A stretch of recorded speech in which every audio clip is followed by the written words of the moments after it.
your daily dose of sports and fun. This is the Morning Drive Podcast from Double T 97.3, presented by Cantex Roofing and Construction. I'm Mike Hebert, owner of Cantex Roofing and Construction. Every day is game day, and we'll get it right when it comes to your roofing, construction, windows, and mirrors. Call Cantex Roofing and Construction today. Together, we are one serving you. Yates Flooring Center chat line is open. Go to the Double T 97.3 mobile app for that. It is presented by Happy State Bank. Did you feel the earthquake last night, Jamie? I did not. Do you feel left out? Was it in Lubbock?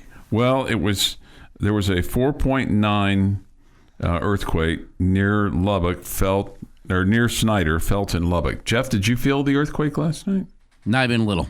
Not even a little. Do you feel left out by those that say that they did? And do you question, was it just a dish rattling because a car drove by your house, or was it really?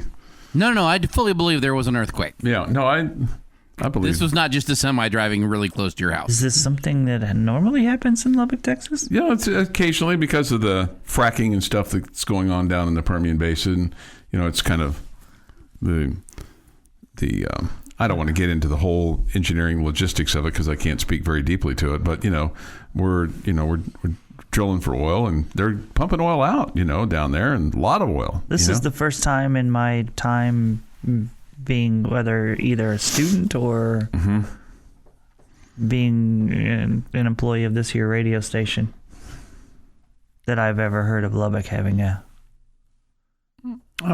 kind of earthquake. No, this is relative. Really, don't hear about it. Yeah, it's not here. It's more south of us, but folks say that they feel it. All of a sudden did you feel that? No, and then I felt left out last night that I didn't feel it. But I'm glad that I didn't, because I don't want stuff to fall out of the cupboard or anything like that. Well, you don't want all that stuff in your garage to fall over. Right. That would be sad, right? I really am too. It always comes back to that. I really am two minds of do I want to feel the earthquake or not? Mm-hmm. Because I've never felt one, and right. A 4.9 at this distance wouldn't have done just a whole lot of damage here. Mm-hmm. So being able to say that, oh yeah, I felt that earthquake, that was cool. Yeah. I don't need to do it again. I'm good. I like my ground being solid. Mm-hmm. I just don't want to be near my house when I feel it. Right. I want to feel it. I would like to feel one. Yeah, but I don't want to be near the house worried that my foundation is now ruined or something like that. Sure. Like if it was going to happen, have it happen downtown or something. It's also, like natural disaster. No, because there's people downtown. That affects businesses. I was thinking like when I was out in the wilderness. Okay, gotcha. I didn't know if maybe I don't think the deer will have an issue. You wanted to feel it or anything like that. Do you want to feel it? Yes.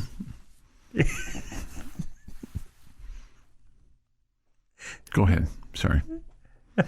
No, clearly I'm done. Wow. You're adorable. You know that. I actually heard that on a TV show last night. I thought of you, Jeff. Somebody said something, and they just looked at them and they said, "You're adorable." I'm like, "Oh, that's Jeff McGuire right there." Right there in the flesh. Right there in the flesh. So anyway, somebody says this on the Yates Flooring Center chat line. I definitely felt the earthquake, but had no idea at the time what was happening. So he probably just thought it was a car or a big truck driving by. Sure. And sure enough, it wasn't. About 10:30 last night or so. I think 10:38 last night. You might have been in bed by that point in time. I was definitely in bed by that time. Yeah. Mm-hmm. So if you were in your recliner, so you wouldn't feel anything in your recliner. No, I'd just woken up from my, hour plus nap. That. It's the way they make those things. You don't feel anything. No, it was just very sleepy. It's very comfortable. It's very, very comfortable. More comfortable than your bed? No. Well, why don't you just go get in bed and go to sleep? Sound like my wife. Why don't we just go to bed? No, I'd rather just kind of stay out here for a little while. Somebody else. I felt last night's earthquake, was wondering what that was. Well, that's cool. I'm glad that other people got to feel it. I hope you didn't have any dishes on your wall or anything that fell. Here lately, it's been common around the Snyder area. You're right. That's where all the fracking is going on. Okay. Well, I had no idea that it happened in our area so much. I thought that this was something that happened on the West Coast or, in other countries. Yeah. Yeah, they there for a while, they always felt like that California was going to drop off into the Pacific, that there'd be a earthquake and then just boom. And now I think there's a lot of people that just hope that happens. The San Andreas fault, It's like when the... Great movie. Is there a movie called San Andreas? San Andreas, right? Yeah.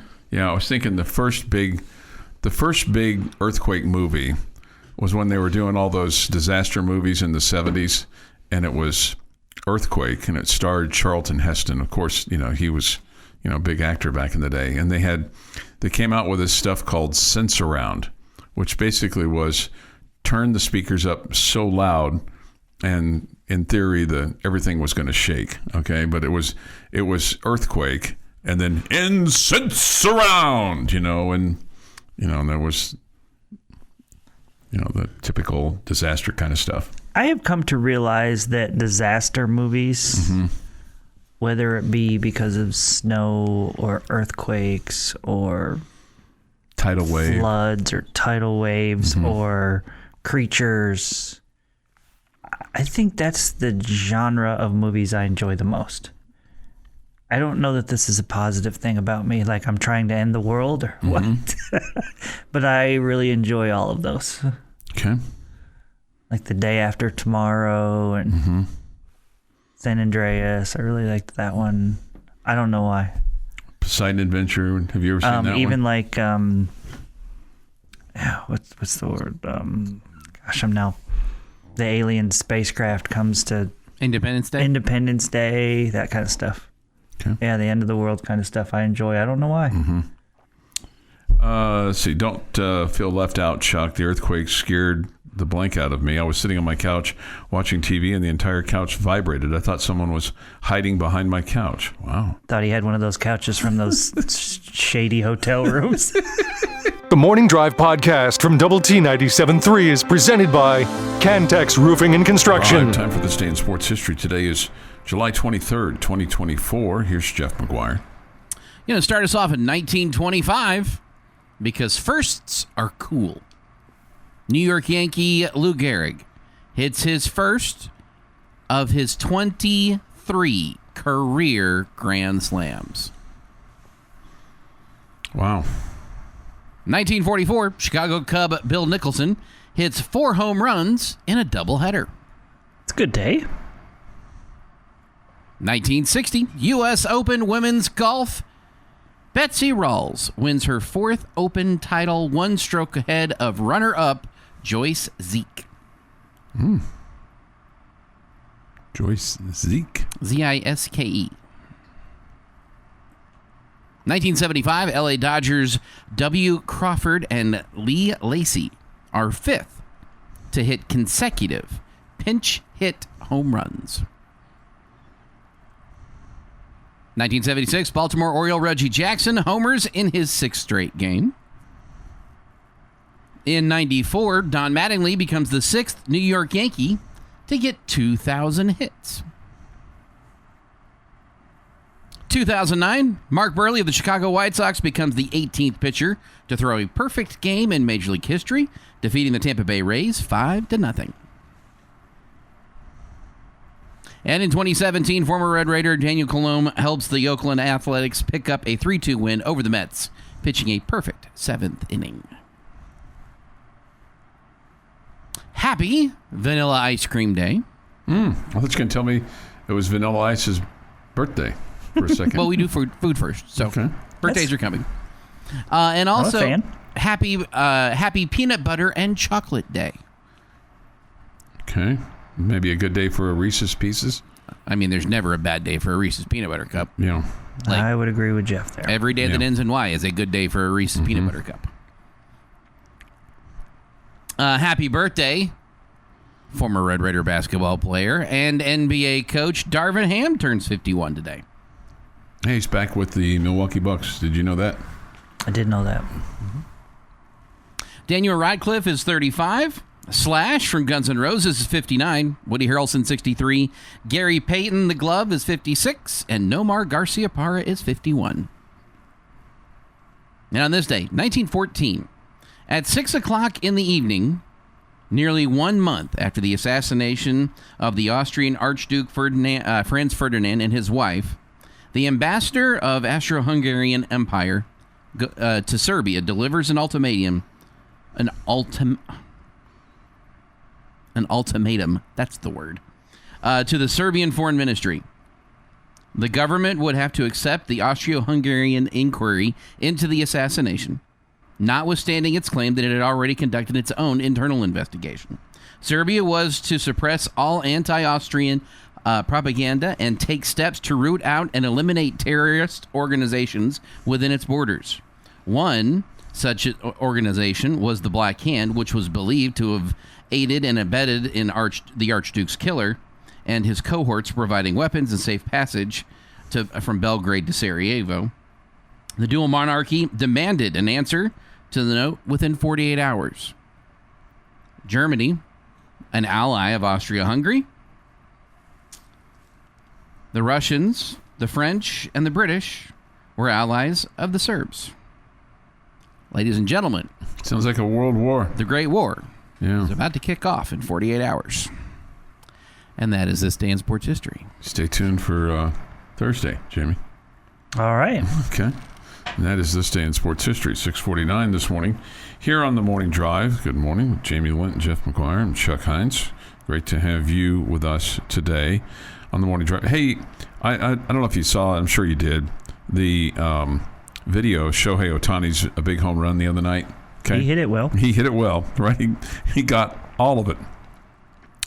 Well, a guy by the name of John Kramer thought he had some bad luck about that Shohei Ohtani home run that went 473 feet into the center field plaza there at Dodger Stadium.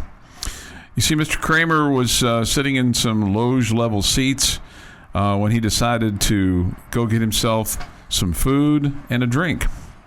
As he was walking past the large monitor, he noticed Shohei Ohtani at the plate. He stopped to watch and saw him hit his 30th home run of the season, okay? He said, he hits the home run, and my first thought is, I can't believe I'm watching this on a screen instead of at my seat. We left at the wrong time, and blah, blah, blah, blah, blah is what he told a reporter from the Los Angeles Times. But he said 2 seconds later, the ball comes flying over the pavilion, lands, hits a guy behind me like in the chest, hit the ground, and I was just right there and picked it up. Okay. And so he said it nearly cleared the roof. It somehow flew through a small space between the hanging Dazio sign and the roof before landing in the plaza area. He said, I've been going to baseball games my whole life, and I've never come close to getting a home run ball, let alone a ball that nearly left Dodger Stadium. He was immediately swarmed by Japanese reporters, as well as Dodger fans, who wanted to have a selfie taken with the ball blasted by Ohtani. I don't know why. 30th home run of the season. I mean, Right, yeah, right. But, you know, the Japanese reporters, I mean, they're all over it. Yeah, like, you know what? His fiance is a Red Sox fan, and so she took off her Red Sox hat to pose for pictures with him. Okay. He said he left his number with Dodger personnel hoping to get Ohtani to sign the ball, but he said if that doesn't happen, he still has a unique piece of history for his unique display piece for his desk. No question. Yeah, no doubt. No doubt. Yeah, that's pretty cool. He goes up to get a Dodger dog, maybe, Jamie, and a cold beer. The next thing he knows, he's holding on to a baseball that Shohei Ohtani whacked out of the park. Mm-hmm. That's pretty cool. Mm-hmm. That's pretty cool. 6:52 this morning here on the Morning Drive. Take your thoughts, comments, Yates Flooring Center chat line. Go to WT973.com for that. What did you make of this? I mean, and I think it's pretty funny, actually. Apparently, the SEC has declared that the University of Tennessee will be known as UT, and that Texas is going to be known as Tex, T-E-X. Yeah, I didn't think of it. Okay. I know I think it's dumb. It is dumb. But I still thought it was. I thought it was kind of. I mean, like of course, both of them are going to say we're the real UT. Right. Okay. Yeah. Wouldn't we do the same thing? Yes. Absolutely. Okay. If there's going to be initials placed, it's probably easier to. Mm-hmm. I mean, you could do it either way. The SEC said, "Oh, to be fair, we can be TENN and TEX, Mm-hmm. or TEN and TEX." I mean, I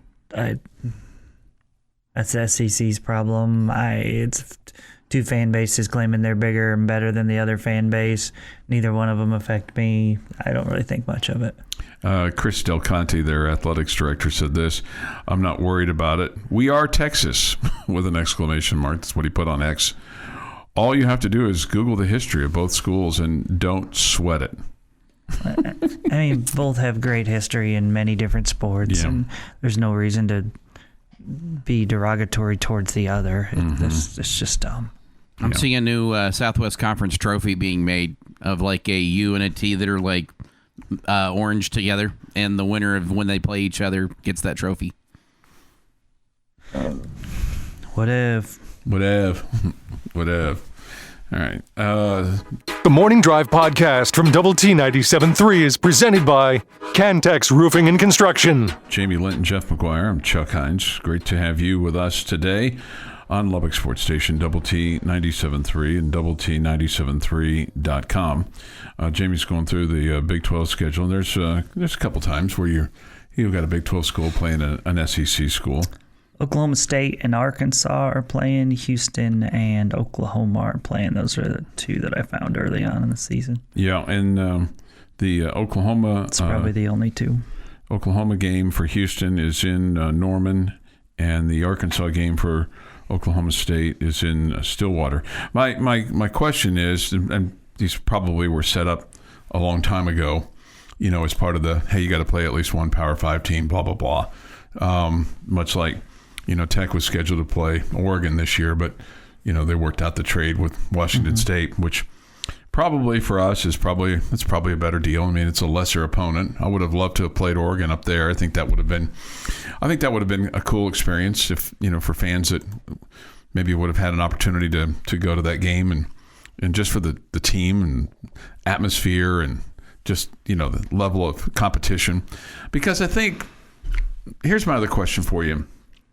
Are you worried about, as we sit here today, are you worried about the future of the Big 12, or do you feel like the Big 12 is in pretty good shape for the next 5 years? I think you're fine for 5 years. Okay. And after that, do you feel like it's... I don't think the Big 12 is going to last forever. I mean, there's no way, unless you figure out a way to equal out the money that's being paid that's going to be paid to the SEC and the Big Ten teams. It's schools. You're not going to be able to really compete. You're going to be a lower level. And I think every school that's not in the Big Ten and ACC, right, or Big Ten and SEC right now, they may be telling you that they love where they are, and at the same time, I think they all know that they need to get to one of those other conferences. And I guess the other question that I would have, too, is there have to be some teams in the Big Ten and the SEC that feel like, hey, even though we've been here forever and a day, let's just take Indiana, for example, or let's take Vanderbilt, for example. You have to wonder, do they feel at some point in time that they're going to be threatened or booted out or voted off the island, so to speak, and relegated to what some would say would be a, quote, lesser conference, whether it's the ACC or the Big 12 or something along those lines. And then one of those schools from the Big 12 or the ACC will then be, quote, upgraded to the SEC and the Big 10. You feel like that would have to be just a major shift of the SEC saying, hey, those of us that have signed on a contract to be in this conference, we're gonna blow that whole thing up. Mm-hmm. And the SEC is not going to exist anymore. Now we're just going to have this new super conference, whatever, 20 teams or whatever, and we're going to roll with that. And I think it would be difficult for them to boot anybody out. Yeah. Because, I mean, you have to face the facts. I mean, top to bottom, right? Both the SEC and the Big Ten are, I mean, they're stronger conferences than the Big 12 and the ACC.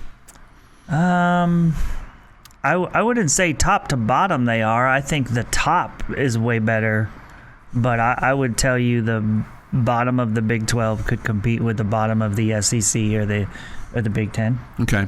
So, but I mean, at the top, I mean, the number of elite teams that they have is much better than what you have in the Big 12 conference. And when you say top, would you say the top 8? Would you say the top 10? I would go less than that. I mean, probably 6 or so, something like that. Okay. And then, you know, the Big Ten has said that they want to have a presence in Texas. Does that mean that Texas A&M is at some point in time going to say, you know what, hey, we said we didn't want to be with you. We really don't want to be with you. Boy, that would look like so small little brother. I mean, the ultimate. Mm-hmm. But could you see that happening? You're coming, we're leaving. Could you see that happening? No. Nope. Okay. Nope. Jeff, could you see that happening? Rule number 1, follow the money. Mm-hmm. No, I don't see that happening. Yes, it really is rule number 1. It really is rule number 1. What? Not from this guy. It's not. I know, not from you. But that's not from me. Mm-hmm. This guy is who I'm pointing to. That's my list. Yeah, it's my rules. My rules that say it's not our joint rules, because you would never sign off on all of them, and certainly the order. At any rate, I just feel like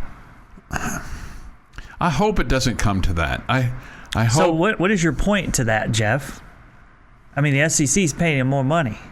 That's why A&M's never going to leave. Yeah. That's exactly why. Okay. It has nothing to do with Texas being there. Both of them are huge money. Either way, it's huge money for them. You know what people like that have money? More money. You know what people who don't have as much money as somebody else? More money.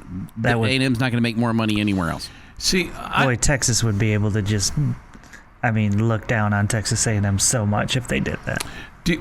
What do you think's more likely to happen? That the SEC and the Big Ten will take the stronger teams from the Big 12 and the ACC, or do you think what's more likely to happen, that you would have a, quote, football conference that could be made up of, let's just say it's 20 teams or 24 teams or whatever the number is, and you might have a super conference of this and then a super conference of that, where you'd have, let's say you have 2 conferences of 24 teams, okay, in football. So that's 48 Division I football teams.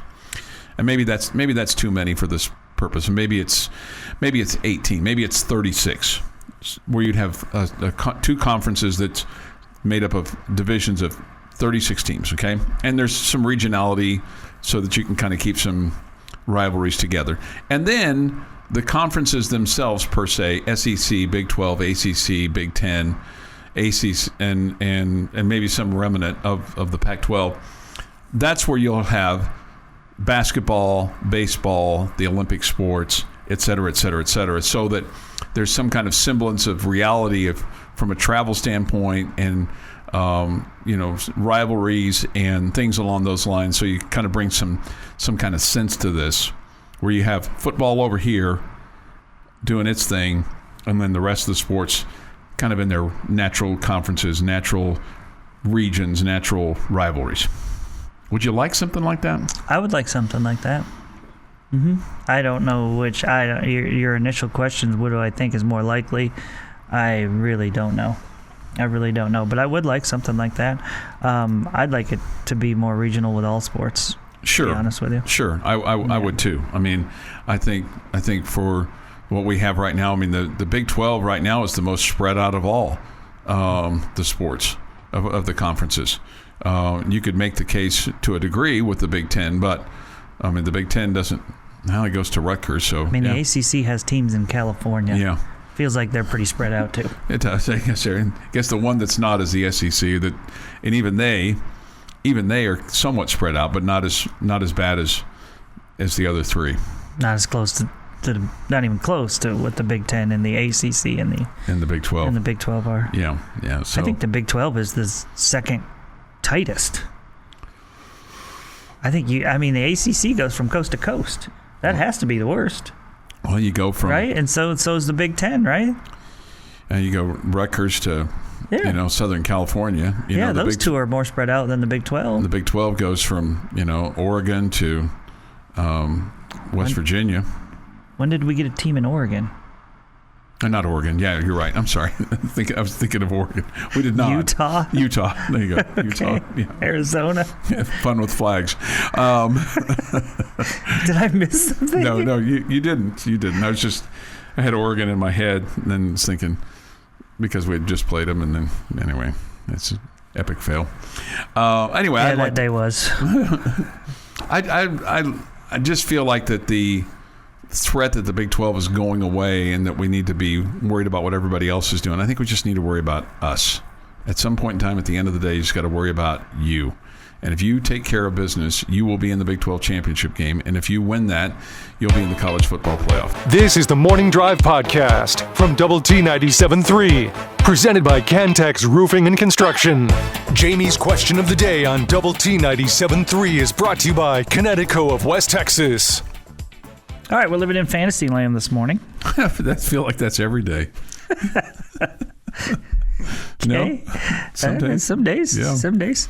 I'm going to allow you guys to make the Big 12 20 teams. That means we need to add 4. You get to pick 2 from the Big 10 and 2 from the SEC to put in the Big 12. Which teams are you taking?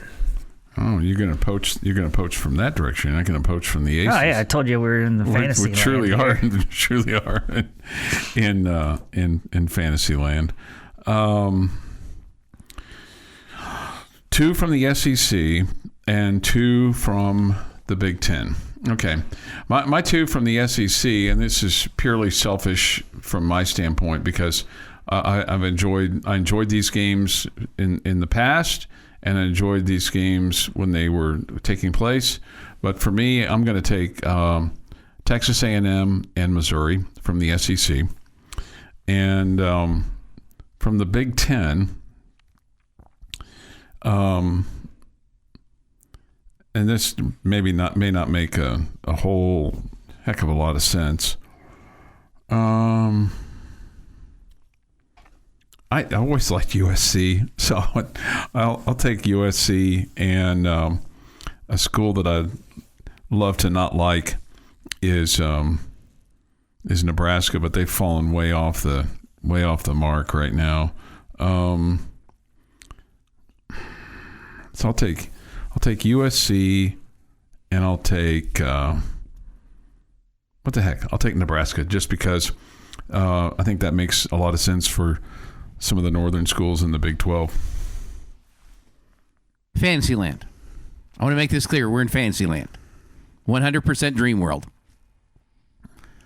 Georgia, Bama, Ohio State, Michigan. Let's go kill 2 conferences today in Fantasyland. Yeah, I don't want the arrogant schools in our conference. I don't want schools that feel like they're going to run things. So I wouldn't want Michigan, Ohio State, or Alabama. I don't know that Georgia acts that way, but I think those other 3 basically act like they invented the sport, and I don't really want any of them around. My SEC teams would be Texas A&M because I love the rivalry. I love how much our fans get into it, and Arkansas would be my other one. I just think that's a fun rivalry as well. I think they're fun in all sports to root against and to play against and all the above. So those would be my 2 SEC. In the Big Ten, I want some big names, but not necessarily, again, the ones that feel like they run things. I want Oregon. I want Wisconsin. I just feel like those would be fun teams to to match up against. Mm-hmm. And I thought about Oregon, but I thought, well, because I'd put them in the Big 12 right before we had this conversation. Yeah, you just did. The reason I want those 4, that cuts the head off of both of those 2 conferences. Yeah. That cuts all of the, hey, look how good we are, when all of the success is with those 4 schools.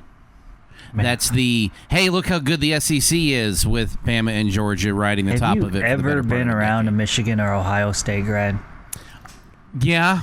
They're not great people, but it would nothing to do with being around them in that conference. Both of those 2 conferences, and then you could have your pick of the litter for the 64. Because everybody would want to join yours. This from the chat line. Somebody says Texas A&M and Kentucky.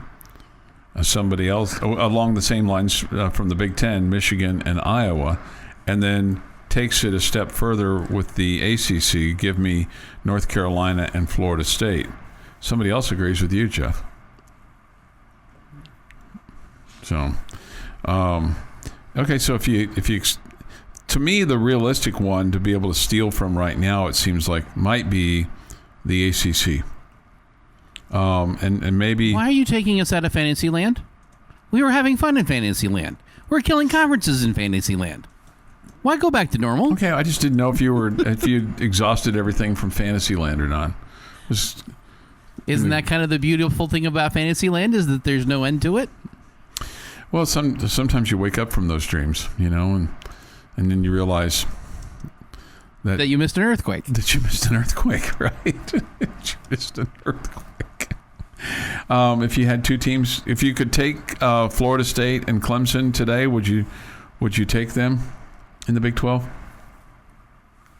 I'd be fine with that. Yeah. Yeah. Is there somebody else that you would rather have? Like, if you could pick 2 from the ACC that you would rather have?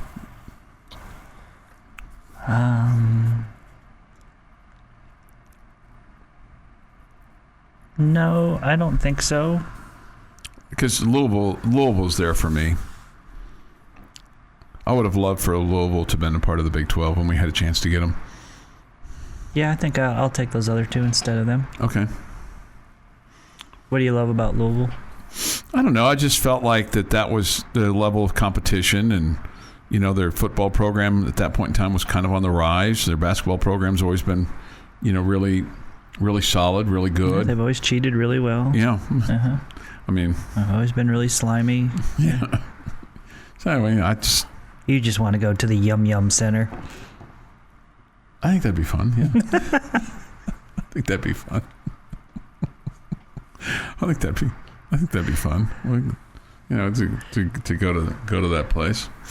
We get to go to some new places next year. Where did I go? What did I watch there?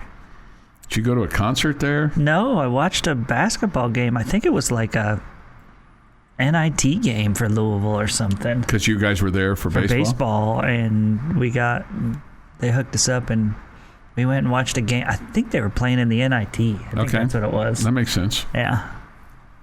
Yeah. Did you like the Yum Yum Center? It was delicious.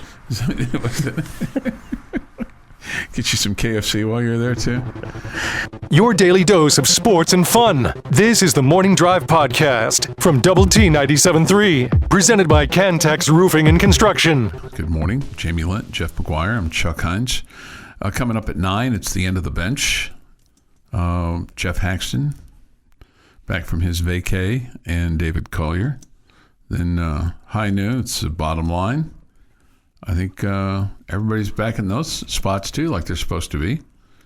Mr. Sneed and Mr. Woodman. And then Jamie, because he loves to talk so much, can't get enough. He'll be on from 1 to 3 today on the bottom line. Correct, Amundo? Correct. And then don't forget our extremely good friends, right? Extremely good friends? Do you think they would call us extremely good friends? Clint Scott and Dr. Mike Gustafson with Tech Talk today. From I'm looking to meet 6. those 2 at some point, so okay. I hear they're good guys. Yeah. Okay, so who wore it better? Okay, who wore it better? Jeff has the results for number 1, and then we're going to have our final who wore it better for you to to talk about. All right. For our official winner for number one would be Jordan Brooks with 60.5% of the vote. Okay. Brandon Francis finished second with 36.1. Cody Farhat finished with 2.1 to finish third. And Jordan Barncastle finished fourth with 1.3. I'm upset that Brad Reese didn't make the list. I mean, he's a coach at one of the Midland schools, so I feel like he should have made the list. There were several people that pointed out that I should have put Vincent Meeks. Oh, on yeah. That's a swing and a miss. But again, it's who wore it better, not who wore it best. Yeah. And you He were was pretty good in that Holiday Bowl, that's for sure. No argument whatsoever. You were the kind of the arbiter of the numbers. There was no committee. It was a committee of one. It was discussed with a couple of people, but I'll take the blame. No. I mean, I think now I feel like the one thing that we have missing on this is a little fanfare, a little, kind of a pizzazzy type music kind of thing, to intro it. Well, I was playing the Who Are You every time for a while, and it didn't get noticed, so I stopped. Sorry. It's okay. Was that on me too? It wasn't just you. Wasn't just me. All right, so now who wore it better? Number 3. Your options are Dwayne Slay, Michael Davis, Jemias Ramsey, and Scott Lejeune.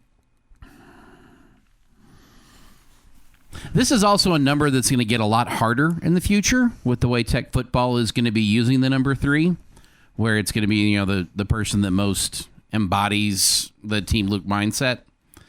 I imagine that will be I don't want to say a hallowed number. Yeah, but it'll be like picking your favorite 88 for the Cowboys or 94. Well, let's hope it's a bunch of really good guys. I mean, Bryce Ramirez right now feels like he fits that mold perfectly. Kind of the leader in the clubhouse. All right, Jamie, number 3. Who says it for you? Is it Michael Davis? I don't think football has a clubhouse. I think it's a locker room. Okay. Well, I was just kind of. I think Chuck was talking about the clubhouse of the vote. Of the vote is what I was talking about. Not of the Tech one. Of the football team. Okay. Yeah, I was just saying of this group of 3 of 4. The 4. The 4 threes. Yeah, of the 4 threes, who in your mind wore it better? I think you got to go with the Big 12 Defensive Player of the Year and Dwayne Slay. Yeah. Who would be second on your list? Michael Davis. Yeah. What percentage do you think that Dwayne Slay has on this one? Does he get to 70? Yeah, I could see 70, and then about 20 for Michael, and 5 each for the other 2. Okay. Jeff? Oh yeah, this is Dwayne Slay. Dwayne Slay all the way. Yeah. He's got there's 2 things that have kind of factored in for almost everybody that's voted for this, and that's who had the best career and who's got the highlight. And Slay's got both. Big 12 Defensive Player of the Year, and the hit that we can just say Dwayne Slay, and we all know what shit we're talking about. Sure. And it's as good as the Zach Thomas interception against A&M. It's as good. It's not as good as Crabtree, but that hit by itself is going to be one that is replayed for the history of Texas Tech football. I put it a step below that Zach Thomas interception, though. I don't Zach won you a football game against your most hated rival. Yeah. Or one of your most hated rivals. Yeah. But it was one of the coolest Tech football highlights ever. There's no question. Yes. No question. Yeah, no. For me, it's Dwayne Slay. Yeah. It's Dwayne Slay. I mean, that was... But Dwayne Slay, I mean, Jeff, you said career, right? Didn't he just play here a couple seasons? Yeah. Wasn't he a JUCO guy? Yeah, but he's, with the career with the Big 12 player, it's not just one moment that makes people think it's all of that. I'm just going to say Michael Davis had 4 really productive years for you. Mm-hmm. Yeah. Really, really good years for you. And he got the final out in the first ever win in Omaha. How about Scott Lejeune? Where does he rank on this list to you? Yeah, I mean, he was a good hitter. I just don't think that... Would he be third or would he be fourth? I'd probably put him behind Ramsey, I guess. Yeah. Yeah. The problem with Ramsey is he was only here just a short time. Sure. Yeah. Really short time. Lejeune was a really good hitter. Remember, he took a year off in the middle of it. Kind of figure some things out, but he was a really good hitter. Pepsi Man reports in. We have not heard a Pepsi Man report in quite some time. Good morning, guys, from Oklahoma City. Driving back from Branson, Missouri from vacation with the family. Had a great time. If you've never been to Branson, you got to go. Have a great day. It's quite a little tourist city there. Yeah, That's for certain. No doubt. So Pepsi Man, a guy that travels for a living, didn't do a staycation. He did a vacation away from home and took the familia with him. I've never really done the staycation thing. Yeah. That just feels like life. You got to go somewhere. Gotta do something. The concept of a staycation before I started working this shift was foreign. I was like, why would you do that? Not having a week where you have to get up at 4 o'clock or 5 o'clock in the morning every day, there's some appeal there. I get that. Mm-hmm. That itself can be the vacation. Yeah. Somebody else also weighs in. Also loved that Davis was a local kid. Yeah. Yep, he was. Yeah, he was. Mm-hmm. Yeah. 8:23 this morning here on the Morning Drive. Take your thoughts, comments. Yates Flooring Center chat line. Go to WT973.com for that, the mobile app. Okay, I'm gonna leave you with this, Jamie, for this half hour. If you're a fan of doing this, you've got to do it every day in order for you to be rewarded. A guy that is a self-described history buff who apparently goes to the Goodwill online thrift store on a daily basis found something, a framed item that was purporting to be a fragment of George Washington's tent. It was displayed at an exposition commemorating the 300th anniversary of the founding of Jamestown in the Virginia colony. And it is indeed part of George Washington's tent. He paid $1,700 for it. Yikes. And it's worth tens of thousands of dollars. But after he won the bid, he initially didn't tell his wife he hid it in their home. And now she agrees that he hid it out at the park. So I don't know if he's going to sell it or not, but it's worth a lot of cash. This has been the Morning Drive Podcast, presented by Cantex Roofing and Construction. Check out our library of Double T 97.3 podcasts at Double T 97.3.com.